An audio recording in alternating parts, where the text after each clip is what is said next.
வணக்கம் மக்களே, welcome back to the T10 world channel.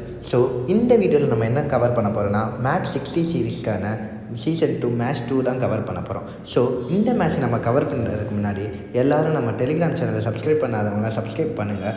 Because இந்த டெலிகிராம் சேனலில் தான் நம்ம Dream 11 team final team and mega பாரியோட ஃப்ரீ ஜாக்பாட் பெட்ஸ்லாம் வந்துட்டுருக்கு, நம்ம கொடுத்துட்ருக்கோம். நம்ம எல்லோரும் மாதிரி பெய்ட் கொடுக்கறதில்ல, எல்லோரும் மாதிரி நம்ம ஃப்ரீயாக ப்ரொவைட் பண்ணிகிட்ருக்கோம். ஸோ நம்ம டீமை போட்டாலே நீங்கள் போகிறோம், நீங்கள் நம்மளுடைய பெட்ஸ் போட்டாலே செம்மையாக ப்ராஃபிட் பார்க்கலாம், நான் ஷோராக சொல்லுவேன். ஸோ சீக்கிரமாக வந்து நம்ம டெலிகிராம் சேனல் சப்ஸ்கிரைப் பண்ணாதவங்க ஜாயின் பண்ணுங்கள்.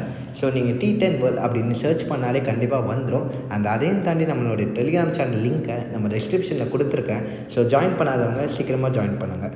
வாங்க நம்ம வீடியோக்குள்ளே போகலாம். இப்போ ஸோ இன்றைக்கி வந்து பார்த்தீங்கன்னா 10:30 PM மேட்ச் 2 மேட்ச் 60 சீரீஸ்க்கான கிராண்ட் கேமன் ஃபால்கன்ஸ் விஎஸ் கேமன் பேஸ் இங்கிரேஸ்க்கு தான் மேட்ச் நடக்க போகுது.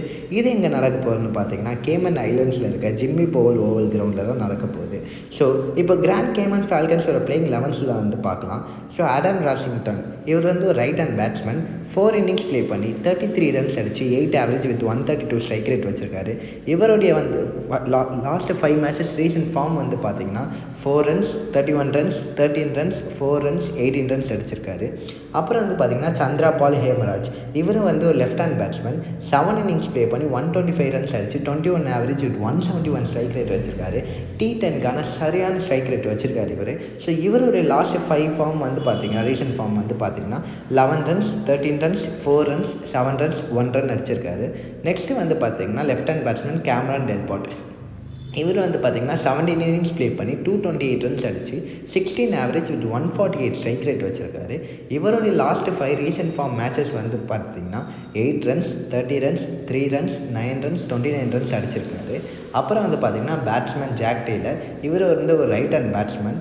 8 இன்னிங்ஸ் ப்ளே பண்ணி 112 ரன்ஸ் அடித்து 22 ஆவரேஜ் வித் 170 ஸ்ட்ரைக் ரேட் வச்சுருக்காரு. ஸோ இவர் T10க்கு சரியான ஸ்ட்ரைக் ரேட் வச்சுருக்காரு. இவர் வந்து பார்த்திங்கன்னா லாஸ்ட் 5 மேட்சஸ் ஒரு ரீசன்ட் ஃபார்ம் ரன்ஸை பார்த்திங்கன்னா 39 runs 41 runs 16 runs 8 runs 50 runs அடிச்சிருக்காரு. ஸோ T10 ட்ரீம் 11 டீமில் நம்ம கண்டிப்பாக எடுக்கலாம். பிகாஸ் இவர் நல்ல ஸ்ட்ரைக் ரேட் வித் ரீசன்ட் ஃபார்மில் நல்ல மேட்சஸ்லாம் ப்ளே பண்ணிகிட்ருக்காரு, நல்ல ரன்ஸும் வச்சுருக்காரு. ஸோ ஜாக் டெய்லர் நம்ம கண்டிப்பாக எடுக்கலாம். அப்புறம் வந்து பார்த்திங்கன்னா ஜீன் பியர் கோட்ஸி இவர் வந்து பார்த்திங்கன்னா ஒரு லெஃப்ட் ஹேண்ட் பேட்ஸ்மேன். இவர் வந்து 5 runs 32 runs 0 runs 48 runs and 4 runs தான். இவர் இந்த 5 ரன்ஸ்லாம் last 5 matches recent form matches runs. So next வந்து பார்த்திங்கன்னா ரிஷி தவான் இவர் வந்து ஒரு ஆல்ரவுண்டர். ரைட் ஹேண்ட் பேட்டிங்கில் வந்து பார்த்திங்கன்னா 40 runs 22 runs 45 runs 15 runs 0 runs இந்த 5 ரன்ஸ் தான் இவர் லாஸ்ட் 5 மேட்சஸ் ஒரு ரீசன்ட் ஃபார்ம் ரன்ஸ். அண்ட் ரெண்டாவது வந்து பார்த்திங்கன்னா இவர் ஆல்ரவுண்டர்னால மீடியம் ஃபாஸ்ட் பவுலிங் போடுவார். இவரோட லாஸ்ட் 5 ரீசன்ட் ஃபார்ம் பவுலிங் விக்கெட்ஸில் வந்து பார்த்திங்கன்னா 2 wickets 0 wicket 2 wicket 0 wicket 3 wicket எடுத்திருக்காரு. ஆவரேஜாக பார்த்திங்கன்னா ஒரு மேட்ச்க்கு 1லேருந்து 2 wicket கிட்ட எடுக்கிற மாதிரி இருக்காரு. ஸோ இவர் நல்ல ஆல்ரவுண்டர் நான் சொல்லுவேன். ஸோ இவர் கண்டிப்பாக நம்ம ட்ரீம் 11 டீமில் பிக்கப் பண்ணலாமே நான் சொல்லுவேன். அப்புறம் வந்து பார்த்திங்கன்னா ரமால் லெவிஸ் இவர் வந்து ஒரு ஆஃப் பிரேக் பவுலர். இவருடைய 5 லாஸ்ட் 5 ரீசன்ட் ஃபார்ம் மேட்சஸ் வந்து பார்த்திங்கன்னா 0 wicket 4 wicket 1 wicket 0 wicket and not பிளேட்னு ஆடிருக்காரு. ஸோ இவரும் பார்த்திங்கன்னா நல்ல விக்கெட் டேக்கராக தான் எடுத்திருக்காரு. ஸோ ரமால் லெவிஸும் நம்ம ட்ரை பண்ணலாம். அப்புறம் வந்து பார்த்திங்கன்னா மலிண்டா புஷ்பகுமாரா ஒரு slow left arm orthodox bowler. 1 innings play பண்ணி 1 wicket with 6 economic rate with 6 strike rate ஆடி இருக்கார் லாஸ்ட்டாக. ஆனால் இவர் லாஸ்ட் 5 ரீசன்ட் ஃபார்ம் மேட்சஸ் வந்து பார்த்திங்கன்னா 2 wicket 5 and 6 wicket 7 and 6 wicket 2 and 3 and wicket 3 wicket.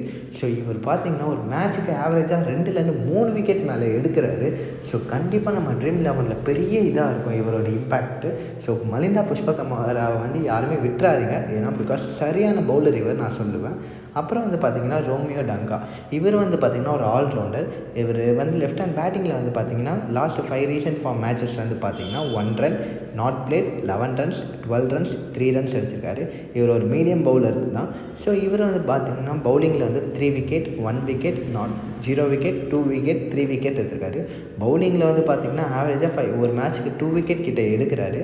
பேட்டிங்கில் அவ்வளோ இதனாலும் பவுலிங்கில் செம்மையாக காட்டியிருக்காரு. ஸோ இவர் நம்ம கண்டிப்பாக ட்ரீம் 11 எடுக்கலாம் நான் சொல்லுவேன். அப்புறம் வந்து பார்த்திங்கன்னா ஜாக் ஜார்விஸ் இவர் வந்து ஒரு right arm medium fast bowler. கடைசி 5 மேட்சஸ் ஒரு ரீசன்ட் ஃபார்ம் பார்த்திங்கன்னா 0 wicket 1 wicket 2 wicket 0 wicket 2 wicket அப்படி பார்த்திங்கன்னா 5 wicket எடுத்திருக்காரு 5 மேட்ச் லாஸ்ட் 5 மேட்சஸில். ஸோ ஆவரேஜாக ஒரு மேட்ச்சுக்கு 1 wicket எடுக்கிறாரு. ஸோ இப்போ வந்து லாஸ்ட்டு வந்து பார்த்திங்கன்னா ஜாமில் புச்சானன். இவர் வந்து ஒரு ஆஃப் பிரேக் பவுலர். கடைசி 5 மேட்ச் ஒரு ரீசெண்ட் ஃபார்ம் வந்து பார்த்தீங்கன்னா 0 wicket, 1 wicket, 0 wicket, 0 wicket, 2 wicket எடுத்திருக்காரு. ஸோ இப்போ வந்து பார்த்தீங்கன்னா கேமன் பேசிங்கர்ஸ் பிளேயிங் 11 பார்க்கலாம். இப்போ கேமன் பேசிங்கர்ஸ் பிளேயிங் 11 வந்து ஸ்டார்டிங் வந்து பார்த்தீங்கன்னா டி மலான் ஒரு லெஃப்ட் ஹேண்ட் பேட்ஸ்மேன். இவரோட ரீசன்ட் ஃபார்ம் வந்து பார்த்தீங்கன்னா 4 runs, 1 runs, 22 runs, 8 runs and 90 runs. இந்த 5 ரன்ஸ் தான் இவர் கடைசியாக வந்து ஆடின மேட்சஸ். 5 மேட்சஸோட runs, average runs. And next வந்து பார்த்தீங்கன்னா பேட்ஸ்மேன் ஜெய்சில்க். இவர் வந்து ஒரு ரைட் ஹேண்ட் பேட்ஸ்மேன். இவரோட லாஸ்ட் 5 ரீசன்ட் மேட்சஸ் ரன்ஸ் வந்து பார்த்தீங்கன்னா 112 runs, 50 runs, 32 runs, 43 runs, 29 runs. So பேட்டிங்கில் வந்து பார்த்திங்கன்னா செம்மையான ஒரு ரேஞ்ச் வச்சுருக்காரு இவர் ஜெய்சில்க்கு. ஸோ இவரை நம்ம கண்டிப்பாக ட்ரீம் 11 டீமில் எடுக்கலாம். ஒரு பெரிய இம்பாக்டாக இருக்கும் இவரும். அப்புறம் வந்து பார்த்திங்கன்னா இவரும் ஒரு right hand batsman. Last 5 matches ஒரு ரீசன்ட் ஃபார்ம் வந்து பார்த்திங்கன்னா 7 runs, 1 runs and not played and 0 runs. So பேட்டிங்கில் அவ்வளோவா இவரை காமிக்கல. ஸோ நெக்ஸ்ட் வந்து பார்த்திங்கன்னா ஸ்பூர்ஸ். இவர் ஒரு allrounder, right hand batsman and leg break குரூக்லியர். பேட்டிங்கில் வந்து பார்த்திங்கன்னா 8 runs, 13 runs, 28 runs and not played and 29 runs. இந்த 5 ரன்ஸ் தான் ஒரு last 5 recent form matches. And பவுலிங்கில் வந்து பார்த்திங்கன்னா 0 wicket, 1 wicket, 0 wicket, 0 wicket, 0 wicket. So பவுலிங்கை அவர் காமிக்கலனாலும் பேட்டிங்கில் கொஞ்சம் நல்லாவே காமிச்சிருக்காரு. ஸோ நெக்ஸ்ட் வந்து பார்த்திங்கன்னா wicket keeper we Aravind.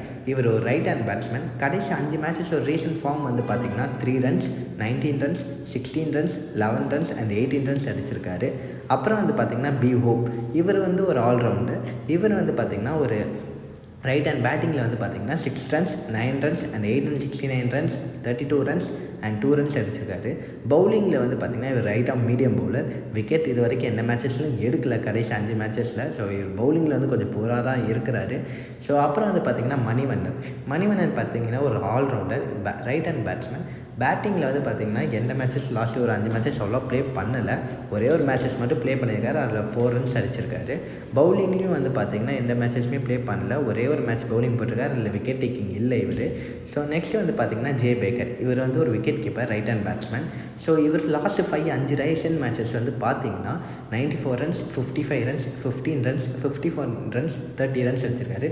So இவர் வந்து பார்த்திங்கன்னா பேட்டிங்கில் சரியான பிக்கப் லைனில் இருக்கிறாரு. ஸோ இவர் கண்டிப்பாக நம்ம எடுக்கலாம். பிகாஸ் இவர் விக்கெட் கீப்பரும். ஸோ நம்மளுக்கு ஒரு பெரிய இம்பாக்டாக இருக்கும். கேட்ச் பிடிச்சாலும் ஸ்கோர் ஏறும், பாயிண்ட்ஸ் ஏறும். ஸோ ட்ரீம் 11 இவரை நம்ம கண்டிப்பாக எடுக்கலாம், ஜே பேக்கரை. ஸோ நெக்ஸ்ட் வந்து பார்த்திங்கன்னா பவுலர் பி அட்சோக்லோ.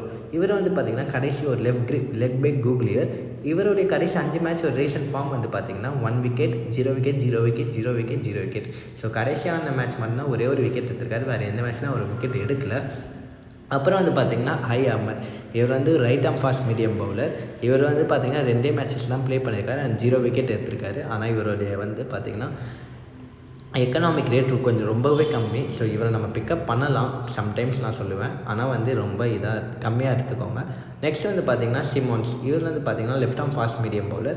இவருடைய பவுலிங்கில் வந்து பார்த்திங்கன்னா 0 and 6 wicket, 2 and 4 wicket, 0 wicket, 0 and 2 wicket, 1 and 4 wicket எடுத்திருக்காரு. ஸோ இதுதான் இவருடைய கடைசி 5 மேட்சஸ் ஒரு ரீசன்ட் ஃபார்ம் வந்து. ஸோ இப்போ வந்து பார்த்திங்கன்னா இந்த எல்லா ப்ரெடிக்ஷன் ஸ்டாட்ஸ் படி பார்த்திங்கன்னா நல்ல ட்ரீம் 11 டீம் வந்து பார்த்திங்கன்னா இதெல்லாம் நான் சொல்லுவேன்.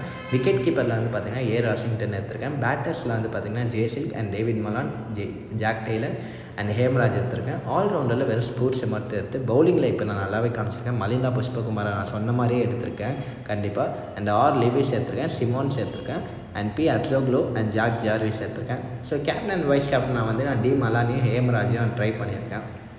ஸோ இன்னும் dream 11 team backup dream 11 team நான் என்ன ட்ரை பண்ணியிருக்கேன்னா விக்கெட் கீப்பர்ஸில் வந்து பார்த்திங்கன்னா நான் 3 பேருமே எடுத்திருக்கேன். கோச்சி, ரோசிங்டன் அண்ட் ஜே பேக்கர்ஸ் நான் வந்து ஆல்ரெடி சொன்னேன். பிகாஸ் அவரோட லாஸ்ட் 5 மேட்சஸ் ஒரு ரீசன்ட் ஃபார்ம் செம்மையாக இருக்கிறதுனால நான் அவரை கேப்டன் இல்லை செகண்ட் ட்ரீம் 11 டீமில் ட்ரை பண்ணியிருக்கேன். அண்ட் பேட்டர்ஸில் வந்து பார்த்திங்கன்னா ஜெய்சில்க் and Jack Taylor, Krishnan Hemraj அதே மாதிரி தான் எடுத்திருக்கேன். ஆல்ரவுண்டர்ஸில் வந்து பார்த்திங்கன்னா ரிஷி தவானை நான் சொன்ன மாதிரி எடுத்திருக்கேன். அண்ட் டங்காவை எக்ஸ்ட்ரா ஆட் பண்ணியிருக்கேன். பவுலர்ஸில் 2 பேர் கம்மி பண்ணியிருக்கேன். புஷ்பகுமாரா, சிமோன்ஸை மட்டும் இப்போ ஆட் பண்ணியிருக்கேன். ஸோ இந்த 2 டீமில் வந்து பார்த்திங்கன்னா இந்த 2 டீமுமே நல்ல டீம் தான் நான் சொல்லுவேன். ஸோ உங்களுக்கு எந்த டீம் பிடிச்சிருக்கோ நீங்கள் இந்த மாதிரி கம்பைன் பண்ணிக்கோ, நீங்கள் எடுத்துக்கலாம். அண்ட் கரெக்டாக எடுங்க. கேப்டன் அண்ட் வைஸ் கேப்டனை கரெக்டாக செட் பண்ணுங்கள். அப்போ தான் வந்து நம்ம பெரிய ப்ரைஸ் அமௌண்ட்டாக எடுக்க முடியும். ஸோ மெகாபாரி பெட்ஸ் வந்து பார்த்திங்கன்னா நம்ம ஃப்ரீயாக ப்ரொவைட் பண்ணிகிட்ருக்கோம். இந்த மெகாபாரி லிங்க் அண்ட் உங்களுக்கு ப்ரோமோ கோடு வந்து நீங்கள் போட்டிங்கன்னா உங்கள் லைஃப் டைம் வரைக்குமே ஃப்ரீ பெட்ஸ் அவைலபிளாக இருக்கும். அந்த மெகாபாரி லிங்க் வித் ப்ரோமோ கோடு வந்து நான் இந்த சேனலில் உங்களுக்கு நான் கொடுத்துருக்கேன். ஸோ சீக்கிரமாக ஜாயின் பண்ணாதான் சீக்கிரமாக ஜாயின் பண்ணுங்கள். அண்ட் இந்த சேனலில் தான் நம்ம நம்ம ட்ரீம் 11 ஒரு ஃபைனல் ட்ரீமும் அண்டு வந்து பார்த்திங்கன்னா பெட்ஸில் வந்து நம்ம ஃப்ரீ பெட்ஸ் ப்ரொவைட் பண்ணிகிட்ருக்கோம். எல்லாமே வந்து ஜாக்பாட் பெட்ஸாக நான் சொல்லுவேன். அண்ட் நீங்கள் நம்ப மாட்டீங்க, பிகாஸ் நீங்கள் நம்பலைனாலும் நான் ஆல்ரெடி போன வீடியோவில் அப்லோட் பண்ணியிருக்கேன் பாருங்கள். நம்ம வின்னிங் பெட்ஸும் நான் கொடுத்துட்ருக்கேன், அதையும் அப்லோட் பண்ணிகிட்ருக்கேன். நீங்கள் மறக்காதவங்க பாருங்கள். ஸோ போன வீடியோ பார்க்காதவங்க லைக் பண்ணிடுங்க மறக்காமல். அண்ட் இப்போ வந்து பார்த்திங்கன்னா நான் இந்த பெட்டில் என்ன பண்ணியிருக்கேன்னா வந்து பார்த்திங்கன்னா கிராண்ட் கேமன் ஃபால்கன்ஸ் தான் இந்த டீம் தான் வின் ஆகும்னு சொல்லிட்டு நான் 7,000 ருபீஸ் டெபாசிட் இன்வெஸ்ட் பண்ணியிருக்கேன். வின் ஆச்சுன்னா எனக்கு 12,726 ருபீஸ் வரும். எனக்கு ப்ராஃபிட் மட்டுமே வந்து பார்த்திங்கன்னா 5,700 ருபீஸ், கிட்டத்தட்ட 6,000 ருபீஸ் இந்த மேட்ச்சில் மட்டுமே எனக்கு ப்ராஃபிட் வரும். அண்டு வந்து பார்த்திங்கன்னா நான் நேற்று சொன்ன மாதிரி உங்ககிட்ட 18K ப்ராஃபிட் அடிப்பேன் சொன்னேன், ஆனால் நான் 13K தான் அடிச்சிருக்கேன். ஸோ அந்த ப்ராஃபிட்ஸை வந்து பார்த்திங்கன்னா நேற்று வந்து பார்த்திங்கன்னா ஸ்ரீலங்கா வந்து வின் ஆகும். ஸ்ரீலங்கா ஃபஸ்ட்டு ஓவர்லேருந்து ஒரு 4 வந்து அடிப்பாங்க, நான் மினிமம் வின் ஆகும் அப்படின்னு சொன்னேன். ஸோ கண்டிப்பாக ஒரு 4 அடித்து வின் ஆக்கிட்டாங்க. ஸோ 5,000 ருபீஸ் இன்வெஸ்ட் பண்ணேன், 8,335 ருபீஸ் ப்ராஃபிட் வந்திருக்கு. ஸோ அதில் மட்டுமே எனக்கு 3,300 ப்ராஃபிட் வந்திருக்கு. ரெண்டாவதுல வந்து பார்த்திங்கன்னா இந்த மேட்ச்சில் வந்து ரன் அவுட் நடக்காது அப்படின்னு நான் பெட் பண்ணேன். ஸோ அதுக்கு ஒரு 5,500 கிட்டே இன்வெஸ்ட் பண்ணேன். வின் ஆனதுனால எனக்கு 10,500 ருபீஸ் கிட்ட வச்சு. ஸோ இதில் எனக்கு ஒரு 5.5K ப்ராஃபிட் வந்திருக்கு. அண்ட் தேர்ட் ஒன் பெட் வந்து பார்த்திங்கன்னா ப்ரிட்டோரியஸோட பெர்ஃபார்மன்ஸ் 31 பாயிண்ட்ஸ் ஓவராக இருக்கும் நான் பெட் பண்ணேன். அண்ட் அதுவுமே வின் ஆகிடுச்சு. நான் 4,000 ருபீஸ் இன்வெஸ்ட் பண்ணேன், 8,500 கிட்ட கிடச்சிருக்கு. ஸோ இந்த 3மே மட்டுமே ஆட் பண்ணாலே எனக்கு ஒரு 14K நேற்று மட்டுமே எனக்கு ப்ராஃபிட் வந்திருக்கு. ஸோ இதே மாதிரி உங்களுக்கும் ஒரே நாளில் வந்து 10Kலேருந்து 14K ப்ராஃபிட் அடிக்கணுமா? எனக்கு வந்து இந்த சேனலில் சப்ஸ்கிரைப் பண்ணி நீங்கள் ஒரு மெசேஜ் மட்டும் பண்ணிங்கன்னா உங்களுக்கு டைரெக்டாக வந்து உங்களுக்கு நான் மெகாபாரி ஒரு app link with promo code sent பண்ணிடுறேன். அண்ட் உங்களுக்கு டெய்லியுமே லைஃப் டைம் வரைக்குமே ஃப்ரீ பெட்ஸ் அவைலபிளாக இருக்கும். ஸோ எல்லோரும் இந்த சேனலை சப்ஸ்கிரைப் பண்ணாலும் சப்ஸ்கிரைப் பண்ணுங்கள். அண்ட் நம்ம யூடியூப் சேனலும் சப்ஸ்கிரைப் பண்ணாலும் சப்ஸ்கிரைப் பண்ணுங்கள். அண்ட் பழைய வீடியோஸ்லாம் பார்த்து லைக் மறக்காமல் பண்ணுங்கள். நன்றி நண்பர்களே, நாளைக்கு பார்க்கலாம்.